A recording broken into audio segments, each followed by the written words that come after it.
I'm married. Let's get ready to rumble. Yeah, the bad boys is in the house today. You're listening to IntellectualRadio.com. I'm your host, David L.R. Jr. And the name of the show is Let the Truth Be Told. Folks, we've been missing in action for a minute. Had a few other duties to take care of, but I've been sort of watching things progress. I've been watching things progress with the trial. We know that we did want to get a guilty verdict. We know we did want to get a guilty verdict to ensure that this criminal cannot continue to kill people like he has. But as I'm watching, I'm thinking we made this a holiday, as if we was out jubilant, people was marching, but what is going to come out after this? What are we going to do as Black people after this? So if you ain't got nothing to do, call a friend and let them know. You're listening to IntellectualRadio.com. I'm your host, David L.R. Jr., and the show is Let the Truth Be Told. Let the truth be told. I would rather for you to hurt me with the truth than comfort me with a lie. I'll see you in a second. Come on.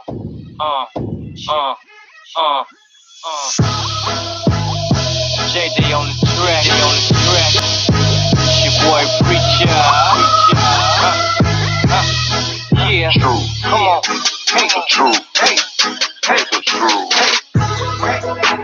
I'm married to the truth. I'm married to the truth. Married to the truth. Yeah. I'm married to the truth. I'm married to the truth. Come on.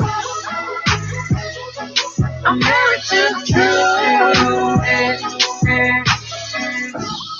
You're always there for me. And I know that you care for me. You're always down for me. You're always there to pick me up. You quit my thirst. Welcome back. You're listening to IntellectualRadio.com. I'm your host, David L.R. Jr., and the show is Let the Truth Be Told. First, I want to give all praises to God and my Lord and Savior, Yahshua, for making it possible for me to be here. And I want to welcome my first-time listeners, my Facebook Live fans, and my new listeners. There's a lot of stuff that's going on in our community that really needs to be addressed. And the only people that can address this situation is us. So many times, and it's been happening all over the country. Black men being killed wrongfully. Got a brother sitting up in his own house, and the police go to his house, shoot him, and he at the table. Daquan McDonald, Michael Brown, Stephon Watts, and the list goes on. Rakita Boyd, the list goes on of our children and our men and women being gunned down. We have political leaders that are in place who's supposed to represent us. We got pastors. We got all sorts of activists. But at the end of the day, let's put all this bullshit to the side. Ain't nothing changing. Ain't no new laws being created. It ain't no people being kicked out of office because they sitting around not doing their job. We're not sitting around trying to think, how do we organize this thing to benefit Black people? Now, a lot of y'all folks would want to think that David Lowry Jr. is a racist. I've been called that a couple of times. I've been called a radical. Possibly not. I just don't like bullshit people. And I want to send a shout out to my brother Steve out in Houston, Texas. He and I grew up together in Iowa. His father was the owner of the Food for Less chain. And I'm going to give you a story on how people see each other, not for white or Black, but just people. I'm in college, I go to a new grocery store, Food for Less. I'm looking for a job. I meet a young man there. We become friends. I'm still playing football. He's a quarterback. We became like brothers. He's white. best man at my wedding. Never knew this guy was a millionaire. Never treated me no different. All we saw was each other. It didn't matter about the color of our skin. All it mattered was we had a bond, we had something in common, and we were people. Had nothing to do with black and white. I just talked to my brother this morning, and we were discussing the real issues. The real issues that we are seeing right now, this is not about black and white, but this is about good and evil. It's about money, greed, and power, and hatred. And the reason why I'm saying this, as we look at all the deaths of young black men and women, we look at the deaths of whites as well. Don't forget our brown people. But as we see the corruption that we face every day, as God's people now, I don't know about some of the other people, but I know this much. As God's people, we should all be trying to come to some solutions to stop the tyranny and killing of black men and women. And this is why I call to the men of God, the pastors and the prophets and the seers. And if you believe in God, then your denomination of your religion should not allow you to go against somebody because they worship different than you. There needs to be a call of action. I'm talking about all these, the Catholics, the Apostolics, the Protestants, all of that don't mean nothing if you don't have a personal relationship with God, because when they drop you them 6 feet, you're not going to take nothing with you. We so separated in our mind thinking that, oh, I got this, I got that. But when you die, you take nothing. And if you're on this earth and you're saying it, and I'm talking to you, you know who I'm talking about. If you say that you love God and you love Jesus Christ or Yahshua or you love Allah or Buddha, if you have that love of God in you, how can you stand by and watch the killing of innocent men, women, and children and not stand up and not say something? Now, I understand that there's a lot of pastors out here doing some things and a lot of pastors out here doing some things. But at some point in time, the black community is being robbed of greatness. We suffer for the lack of education. We suffer for this. Hang over just a second.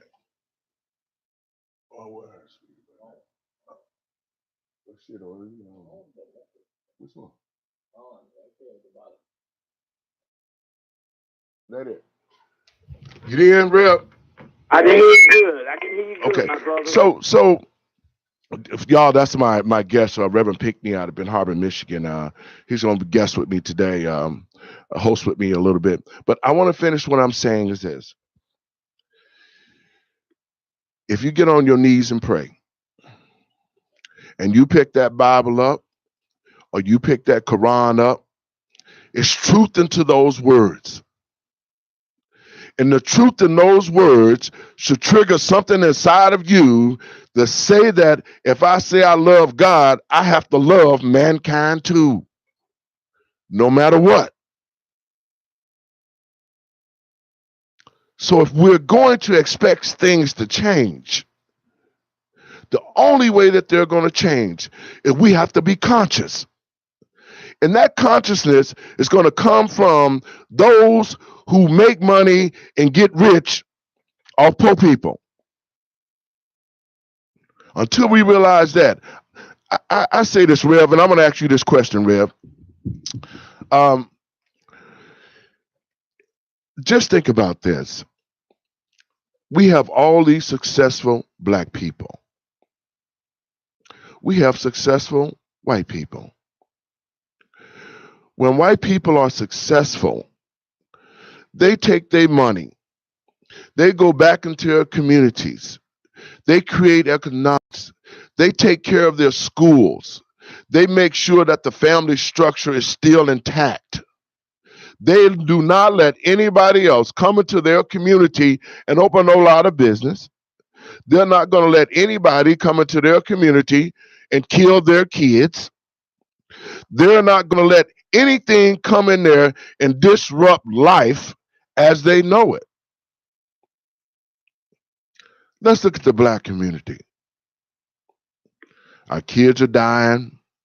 We have no economics. We have no promise for tomorrow for their future. Our black athletes, those who got money, they get money. They come back to the neighborhood or they come to the community not to say, I'm going to create a manufacturing firm. I'm going to take $1 million and I'm going to go buy all the schools that Rahm Emanuel closed on the South Side, all y'all professional blacks with millions of dollars. How can you become famous off your people who contributed to your wealth and you not give nothing back substantial? That you could go to sleep every night, and I love LeBron James. I really do. Because he saw the vision. Just think if all the other athletes followed his lead and went back home and bought those schools and created manufacturing firms and trade schools, our community would flourish. There would be a pure understanding and love in that community. Then we wouldn't have all these shootings, the desperateness, the hopelessness, the Jason Van Dykes acting like they're on a big game safari, going out to shoot some niggas up when he get a chance. If we would only unite ourselves, not just talking about in the mind, but we have to do it physically. You can't see a man down and you got $1 trillion in your pocket and say, you know what? Have a nice life. Here, $20. You got to take that person and you got to teach them how to fish so they can eat forever. We are not investing into ourselves. Every other race does it. Look at all the other communities. Go outside your door. Look at all the other communities. Look at the Hispanic community. They took a page out of Black history. They're growing, self-sufficient, taking care of each other the way we used to be. Look at the white community up north in the surrounding suburbs. Beautiful. They invest into it. They're politicians. They take care of their constituents. But then look at black people. Politicians want to be superstars. They want you to get an autograph. They down there in the state house. They ain't doing nothing. The money's there. They're concerned about what they can get on the side. We got all these black leaders here in the city of Chicago. The city of Chicago should not be in this condition. All the old politicians that fought and died making changes in Chicago, the Sawyers, the Bardens, the Langfords, Cliff Kelly, Gus Savage, they fought like hell. And people say they were thieves, but guess what? I don't mind you stealing some money as long as I know I ain't worried about my school closing. I don't mind you stealing some money, but I know that I don't have to drive to the white community to go buy some grocery because the store is right up the street. I don't mind you stealing some money if you're going to take some of these young brothers and sisters out here and then you're going to teach them and show them how to be entrepreneurs. I don't mind you stealing no money. I don't mind you stealing no money if you get off your high horse and not be so afraid to go out into your community, talk to these young brothers and sisters and let them know that you do care about them and that some changes can come. Take the damn money. What I don't mind is you take the money and you build yourself up and you take political stances against your people that you want to pose for the camera. You want to shut an expressway down, but after the expressway gets shut down, what the hell did you do after that? You want to walk the magnificent mile, but when you get through walking the magnificent mile, what do you do after that? You take your ass on back home. You said, yeah, I got a lot of likes. I got press conferences all over the world, and ain't nothing changed. And you walk right outside, and somebody kill another kid in your community. So this is about us. Reb, give me your ideas on this Van Dyke trial. Well, number one, that was really first degree murder. The statement that I heard was that he said soon he's going to have to go up there and shoot somebody, that he's going to have to go up there and kill somebody. And when he saw McDonald, he immediately he just shot him down, but that's the history. See, here in Benton Harbor, we have a problem. We had 9 bodies then up in the river here, and the last person to see him alive, 3 of them were police officers. They have a videotape of one of the guys that was talking. He was talking to 2 white police officers, and he ended up in the river about 30 feet from where they were talking. So how could this be? And they found him with his penis cut off. That's that old KKK type stuff, Rev. You know that. Yeah, but this is, you see, and it goes all the way back to our community too. It's really a no-brainer. You see, I take my hat off to LeBron, but years ago, before he met Dwayne Wade, he wasn't interested in helping the community. They told him not to help the community. Exactly. Don't go out and do things. But here's what we really need, and it doesn't take a lot of money. Exactly. These athletes, you can set up medical centers.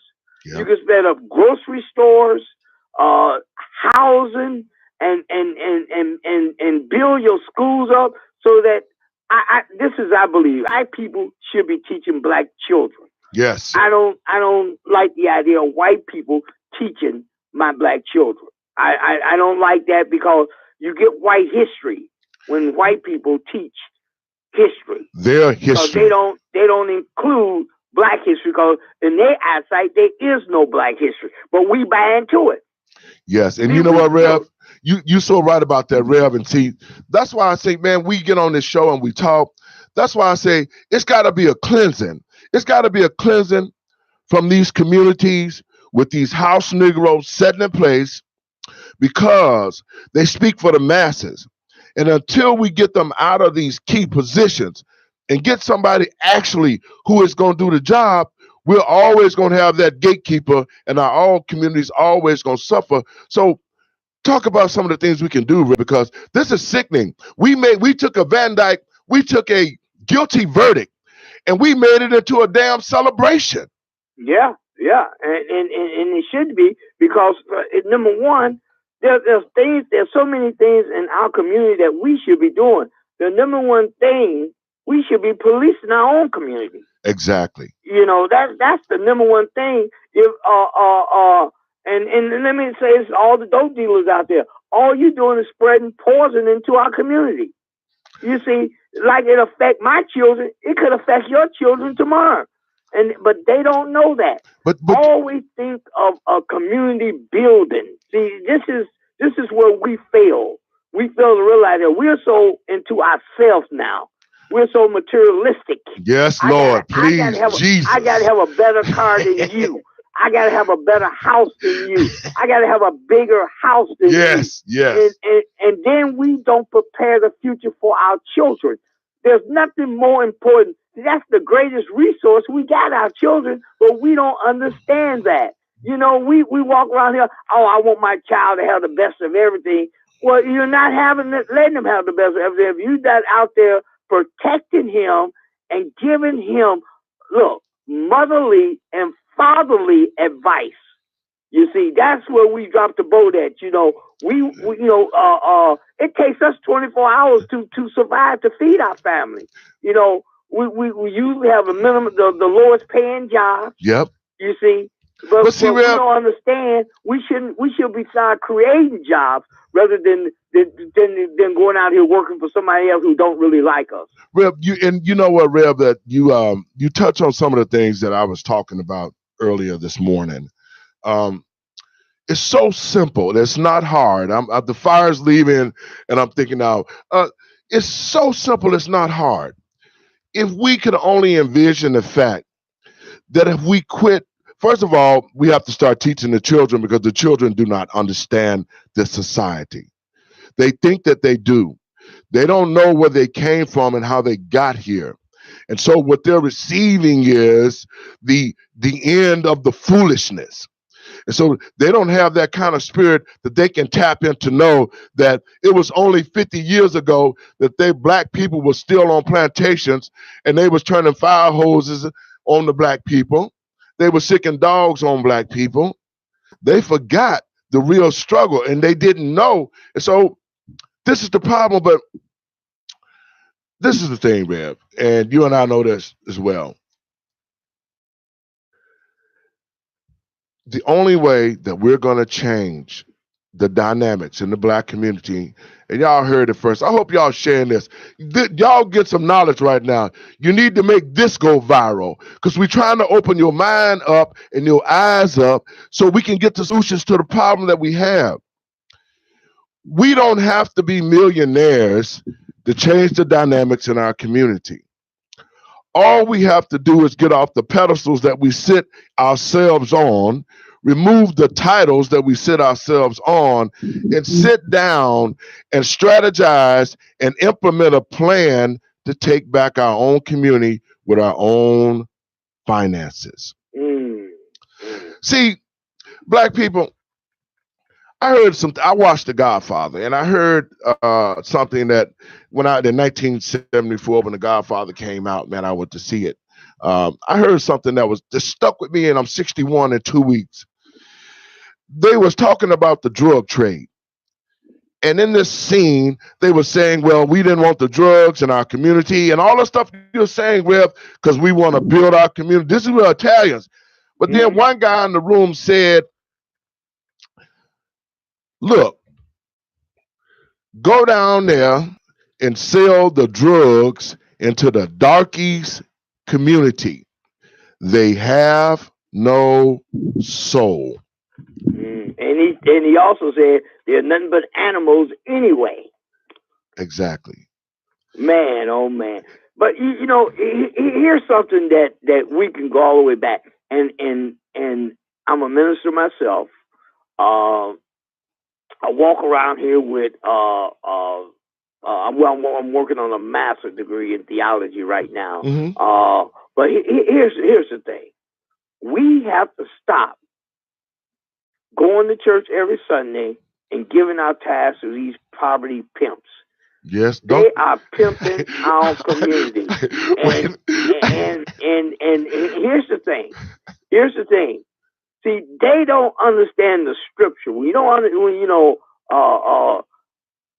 have the number one thing. You have to look. We have to be a little bit more analytic when it comes to analyzing our community. We have to go beyond the call of duty and find out some of the problem. Once we identify the problem, then we can solve the problem. You can't solve a problem unless you know what the problem is. And the main problem that we have right now, because these preachers have the attention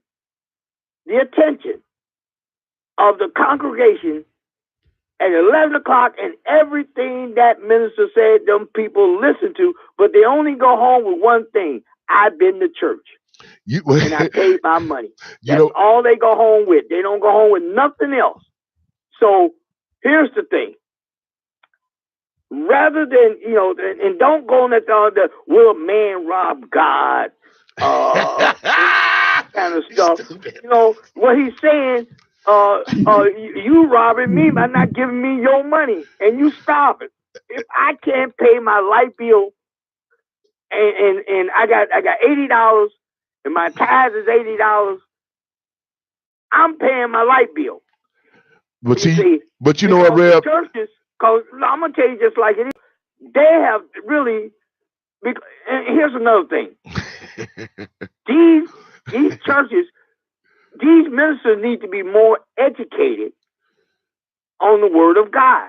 They're not educated on the Word of God. They go in there, they pick up a Bible and think they can go in there and see. See, preaching is only because all that basically is talking. Yes, sir. You see, but ministering to people is a whole different tool. You see, they don't do no ministering, no counseling now like they used to do. You know, there's issues in the community. The pastor goes into the community. He walks the community. He wants to know, what can I do to help? What can I do to help this community? What can I do to help you? You know, you don't hear that no more. You bring your tithes and offering to the storehouse, and will a man rob God? You know, and you saying that in church. Oh man, I ain't gonna rob God. I ain't gonna do that. But this man riding around, he got him a Rolls Royce. He got him about a 25 room home, and you almost homeless. And you think that's okay? Then you just as sick as that man. That thing. He's going to hell. I'm gonna tell you this right now. All these pastors that sit around here thinking that they can do whatever they want to do, they're going to hell. Because you heard it from me. But Rev, you know what? I know that's not the right thing. I don't want to see none of my people suffering. You know. I want to expound on that a little bit when you give me a chance. Earlier I was talking about that situation with our pastors. True men of God doesn't know no color. They would actually make a difference in the community if they were trying to make a difference. The church has always been the hub. It has always been a place where you can go not only and seek salvation, but a place where you can seek refuge, where you can find some help, where the pastor can talk to you. He knows somebody that can help you with your situation. And besides just saying, go home and pray. You understand what I'm saying? And so the mindset of the ministry has changed because it has no longer become a ministry. It has become a minstrel. It has become those who can say the best words and trick somebody out of their last $15. The guilt that you can put on somebody that they would feel so compelled to give you that light bill money, thinking that a miracle gonna happen tomorrow, and then they cut your lights off. You know, that is left from being a calling anymore to a profession. Yes. And so when we have achieved this, which, you know, it talks about it in the Bible about these last days and times, how the church would be, and the church would be shattered. The church is so shattered right now because all the money that's taken up on the plate on Sunday, that's deposited into the bank every Monday, if the pastors was true to their calling, the black communities would not lack nothing because that money would be used to uplift the community. Absolutely.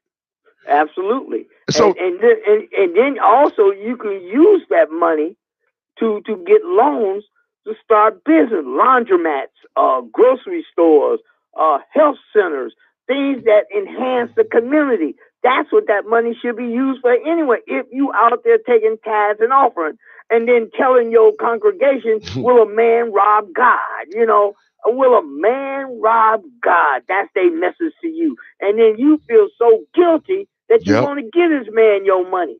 You know, it's a guilt trip. And people, we need to get smarter. You know, we need to understand if I'm paying my tithes and offering, and if I come to you and tell you my light's about to get cut off, you have an obligation to give me money to keep my lights on, because that's not your money. That's God's money, like you said. If it's God's money, let's use it for God's children. That's right. But you know what, man? A lot of pastors will say, you've been late on your tithes, so I can't give you no money. Yeah, or you missed 2 Sundays and you didn't pay tithes, so I can't help you this. You know, we don't have enough money to help you. And I'm out here driving me a Rolls Royce and got me 2-3 airplanes and all this kind of stuff. and you riding the bus to church every Sunday. But you know what, Rev? In saying that, I want you to stay on the line with me. A topic that I want you to expound on me with, and it's called common sense. All right. Okay? You're listening to IntellectualRadio.com. I'm your host. We're going to take a quick break right quick, and we're going to come back. On the flip side, like I said, share it out. Let people know we're dropping some knowledge today so that our people can survive. You're listening to IntellectualRadio.com. I'm your host, David L. Lowry Jr. The show is Let the Truth Be Told. Let the truth be told. It'll move your soul. JD on the track. It's your boy Preacher. Yeah. True. Come on. Hey. True. Hey. True. I'm married to the truth. I'm married to the truth. I'm married to the truth. Yeah. I'm married to the truth. I'm married to the truth. Come on. I'm married to the truth. You're always there for me. And I know that you care for me. You're always down for me. You're always there to pick me up. You quit my thirst when I was thirsty. I feel like Lord, please have mercy. Man, homie, when I'm feeling lonely, cause it's the truth that shape and mold me. Truth be told, cause I'm married to it. If it ain't the truth, man, I don't wanna do it. Real love, be official. It bear forgiveness and it be sacrificial. I'm married to the truth. I'm married to the truth. I'm married to the truth. Yeah, I'm married to the truth. I'm married to the truth. Come on. Welcome back. You're listening to IntellectualRadio.com. I'm your host, David L. Lowry Jr., and the show is Let the Truth Be Told. Now, Red, we're going to go and I'm going to lay the groundwork for this next segment. When we were born, first let me say this to all the people out there listening. The war is being raged in your mind right here. You hear what I'm saying? The war of life is being raged in your mind. Each day we wake up, we know right from wrong. You have a feeling inside when you get ready to do something wrong, you know that that's not right. And when you get that feeling, you start to think about the situation that you're about to put yourself in.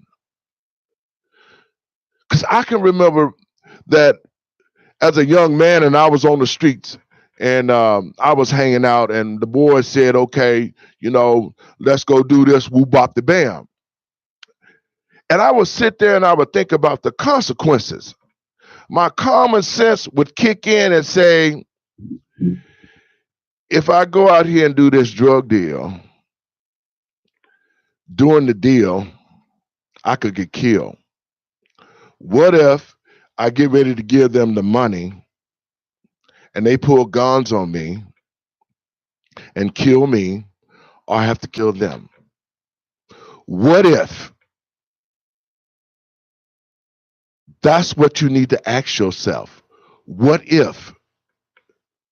That means that now you're activating common sense, because your common sense is going to tell you maybe we shouldn't just not do this. But your bullshit sense is going to tell you do it anyway. You can get away with it because I can. And so when you don't do that, you suffer the consequences of not using your common sense. What do you think about that, Rev? Well, a lot of times, we as black people, we deal with emotions more than common sense.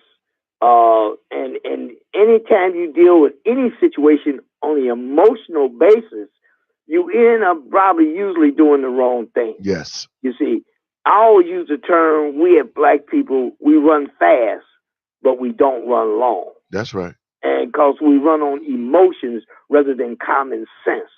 See, common sense will tell you, that you should be taking care of your children. Yes. But your emotions will tell you, I'm going around the corner to meet this man. You see, Mm-hmm. and that's what that comes to. We should be more into thinking about building rather than out here trying to deal with self. We put self before everything else in the world. We got to learn to move self completely out of the way. Until we learn to move self out the way, we're going to continue like that. And we don't let common sense kick in. What? We know that these guys out here doing these drive-by shootings, that's emotion. Yeah. Common sense would tell you, don't do that. You might hurt a lot of people. But your emotions tell you, I want to do it. He stepped on my toes last week, or he called me a name. And these are emotions that you're dealing with, not common sense. So we got to practice with our children when they're young to teach them to just use common sense and watch that common sense seed grow. And that to me is the most important thing you're dealing with. And you're so right, Reb, because when we was growing up, it was called mother wits. Mm-hmm. Because our parents, and see, God does things for a reason. So y'all young people can understand this. Because black people are not allowed to be educated, God instilled in black people mother wits. Mm-hmm. Absolutely. The mother wits made Stevie Wonder never go to a music school, but put his fingers on the piano and could play like hell. There you go. Mother wits made B.B. King, who couldn't read or write until his later years, could not read music, but pick a guitar up and play every tune. See, because of the imbalance and the disadvantage that black people were in, God blessed us with this mother witch, which is called common sense now, so that we could survive.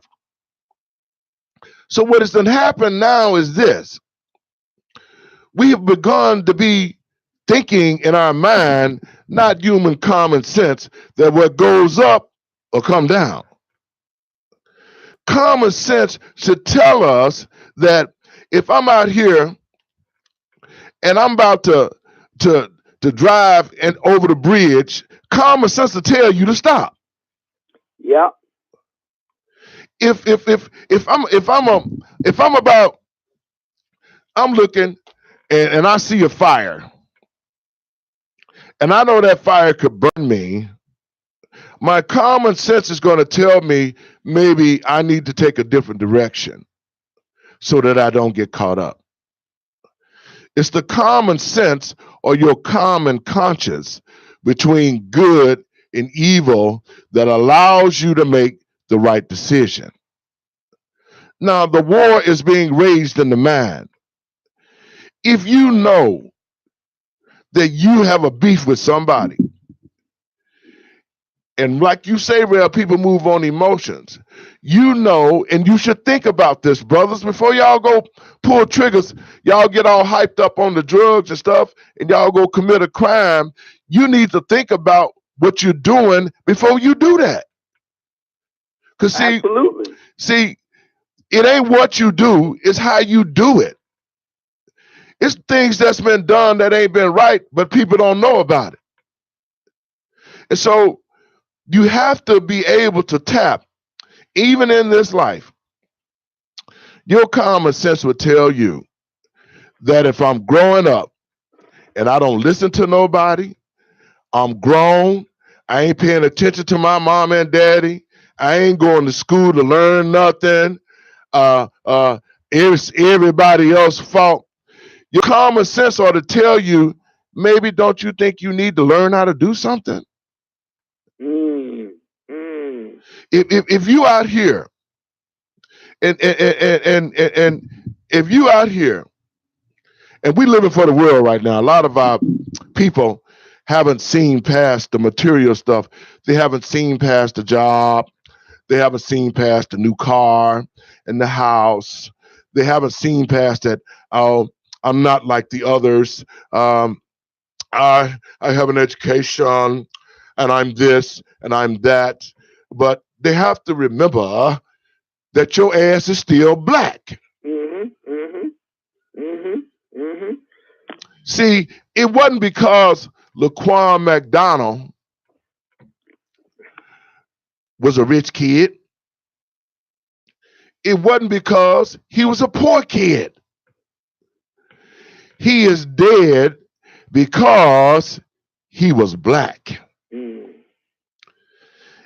And black people, Yeah. let's quit fooling ourselves. Common sense ought to tell you that what if, now here we go now, Red, what if now? What if, and some of y'all this done happened too, what if my son is out here? Well, Laquan McDonald, he shouldn't have been walking down the street. He shouldn't have had the knife. And when the police told him to sit his ass down, he should have sat down. What if you, who think you have made it, and your son and daughter is out here, and it's an errant traffic stop, and they kill your son? Common sense ought to tell you it's not about what we have, it's not about who we are, it's because we are black. Mm. And let me say this to you, because that's a major point. We as black people, if it doesn't, if it's not about us, it's not about my brother, it's not about my mother, it's not about my cousin, we normally don't care. We only care when something happens directly to us. Not everybody now. I'm not going to Not everybody. but most people, they only care. And one of the things that I see, like when we call for a rally or anything like that, it usually be more white people out there supporting us than black people. Even me, Exactly. who I have protesters all the time, and the majority of the people that comes out to my protest is white. If I get me 200, 300, 400 people, over 75% of them is white. And Rev, you're so right, because when I came to speak at your event this springtime, and a shame, Rev been out on the front line. Let me tell you about my brother right here.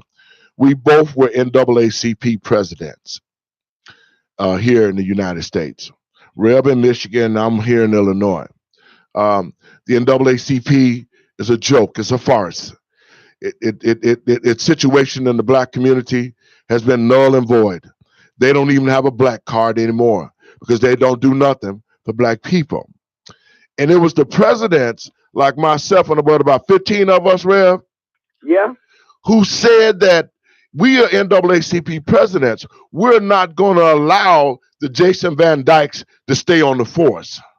We're not going to allow that every time economics come, the black community get passed, that we're going to use this organization and we're going to stand up and fight for our people so that we can get some justice and some type of relief in this war.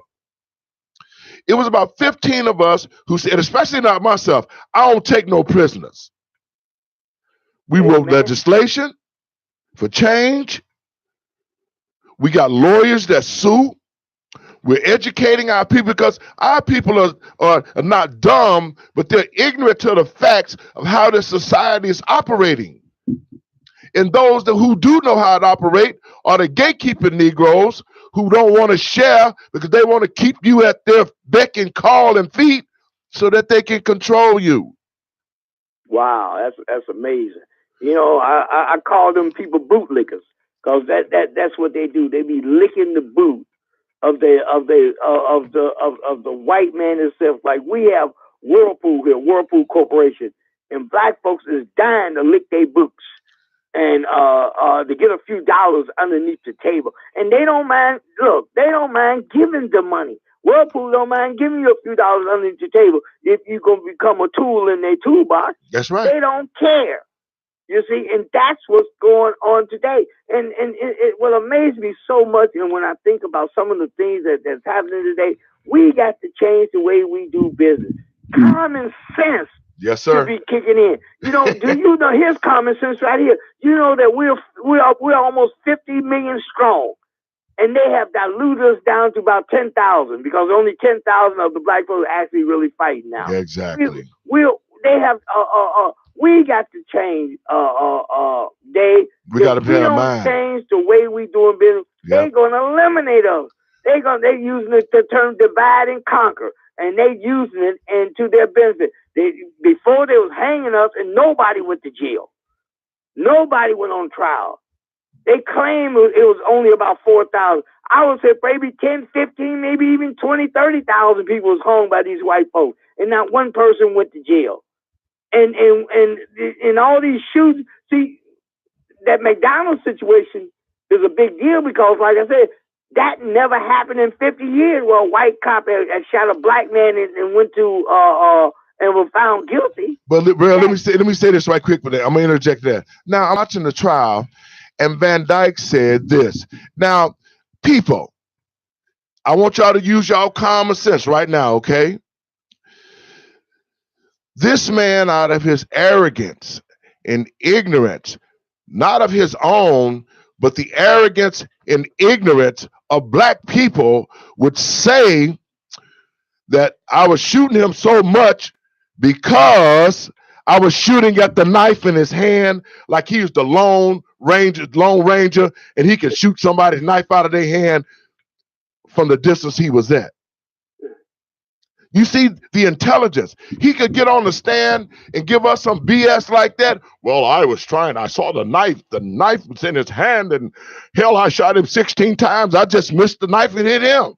Yeah, that's right. I almost hit the knife. But see, even, y'all think about this. Even for him to say that, he thinks that black people are so damn dumb, I could say that shit like that and get away with it and actually put it out there. Man. You understand what I'm saying? Mm-hmm. So the mindset that the enemy have of us is because we don't have our own mindset and we don't want to do nothing for each other. We want to talk about each other. We don't want to get together. We want to kill each other. We don't want to do nothing because we don't love each other or want to do nothing to help each other. Why should they care about what we think? And why should they care about us, Rev? Yeah. You know, the number one thing, we got to change. Yes, sir. We got to change the way we think. Yes, sir. And we got to start thinking long term too. See, what we do, we live for the day and we pray for tomorrow. Yeah. And that kind of thinking will not last, will not take us. What we got to do is start building for the future, for our children, and look past ourselves. Once we look past ourselves, we're able to connect with our future. You can't connect with the future as long as you're still looking at yourself in the mirror, saying that I'm all this in a bag of chips. But you're not that. You're incomplete. Yes, sir. That's the thing that we don't get. We're incomplete right now because we're so selfish and cruel that we only think about ourselves and our children. Oh, when something happened to our children, oh, he was the greatest in the world. I love him so much. Well, what did you do to help him? What did you do? Are you setting some kind of legacy up that he can build upon? What are you doing? My question to our brothers and sisters out there today, there's a lot we can do. Don't say we don't have resources. We put our resources together, we can build. And that's what we're trying to do. We're trying to build a nation within our own community. And that's something we can do. It's called circulating. Keep that dollar circulating inside your community. That's right. Don't let it out. And stop going to these Arab stores. Yes, sir.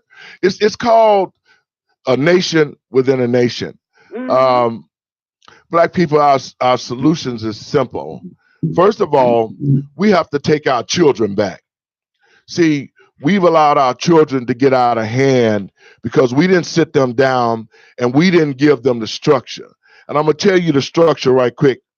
And I got children that are grown and successful. I went through them with the graduations. I said this, you're going to graduate from kindergarten, and you're going to go into first grade. You're going to go to school. I'm going to take care of you. I'm going to feed you. I'm going to clothe you. This is for you so-called parents if you want to produce good children. I'm going to feed you.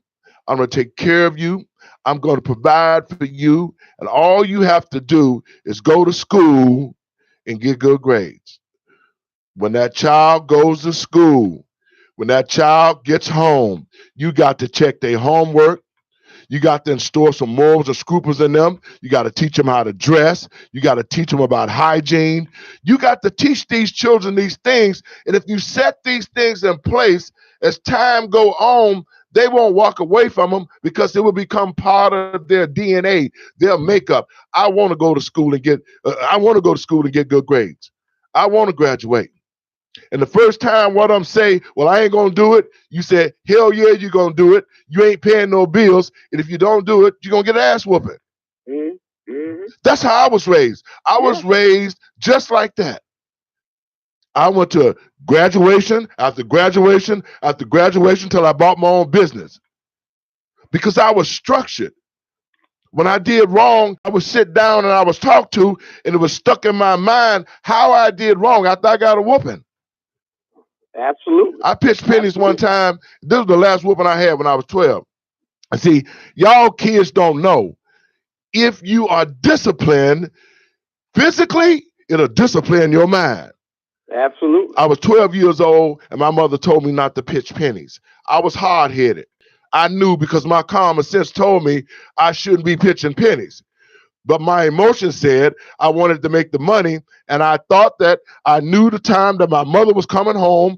By the time she got home, that I could pitch pennies and make money and not get caught. Well, she got off work early, and she came home, and she caught me pitching pennies. My common sense told me to go upstairs and put on all the clothes I could put on so that it could stop the belt from the whooping that I knew that I was going to get. She stripped me down to my naked drawers. I unplugged the lamp, and she got in the stitching cord, and she whooped me worse than Kunta Kinte. In 2 weeks, I'll be 61, and I don't gamble today because the impression she left on me, and she told me why, and it made sense. Wow. So when we're raising children, we have to be the parent. We cannot allow our children to dictate nothing.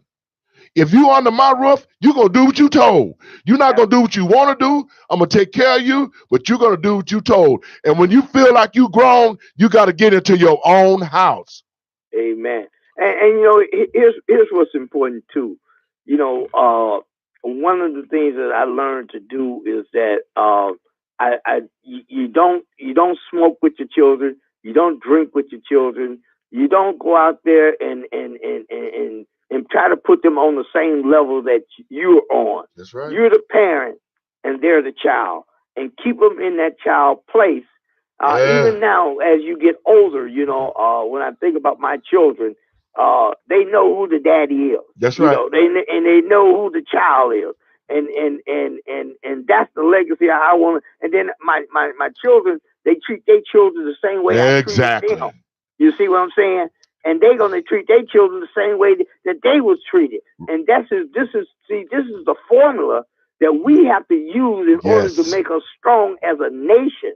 I'm talking about nation building. That's nation building when you have a foundation that you can always talk about and think about. See, that whooping you got was something really, really sensational, because that's what they did back in that time. They would tear that butt up, you know. And then if you want to go call the police, go call them sometimes. Because I think when I was growing up, it only cost a dime to use the telephone, the payphone and stuff. And you know, here's a dime, or here, I'm gonna keep this dime in your back pocket in case you might want to use it after I tear that butt up. Right. But you know, Reb, the time on the man, look, we got to get out of here, man. The time on the wall, man. Give me your last words, Reb, and we're gonna wrap it up. Well, here's the last word. Let's learn to work together. Unity is a weapon that we can use against the enemy. If they know that we can't be divided and conquer, we can win. See, the thing is that we have to know there's nothing they won't do to crush you. So you be prepared for that mentally, morally, and socially, and deal with these people. And stop going to these churches, giving these poverty pimps your money. Because if they're not in the community doing what they need to do, stop giving them. They ain't doing nothing but pimping. They pimping without a license. Hey, Reb, thank you so much, man. And I'm going to see you on the 27th. I'm going to be in Ben Harbor, Michigan on the 27th with Reb, celebrating Reb's birthday. I think we got Jane Fonda coming in from Hollywood or whatever to be with us on his birthday. So, Reb, God bless you, and I look to see you soon, my friend. All right, my brother. Take care of yourselves. All right. I want to thank everybody for listening. These are my last words. I want to say this quickly and get out of here. Change will come. Change your mind, change the way you think, change the understanding of the situation that you're in. If we truly open our eyes, and I'm saying this to brothers and sisters out there, after you see this show, just think about the things that you know that you could do within inside yourself to make changes in your family. If you know you need to stand strong and be a man, stand up for your family, because it's not about you. It's about your kids. It's about the future. And if you see how our future's going, we're losing a battle. We're losing children. We're losing their mind. So my message to you today, take the time, assess your situation, see how you can improve yourself, see how you can be a better man, woman, husband, father, and be a better parent to your children. Because if you set an example for them, they will follow that example of success. And it all doesn't always have to be a mother or father. It just have somebody to be that love and care about you and use common sense to make decisions in your life. You're listening to IntellectualRadio.com. I'm your host, David L. Lowry Jr. I want to thank everybody for listening to the show. And we'll see you next week. And God bless and peace while you're out there. Be careful out there. I'm married to truth. Come on.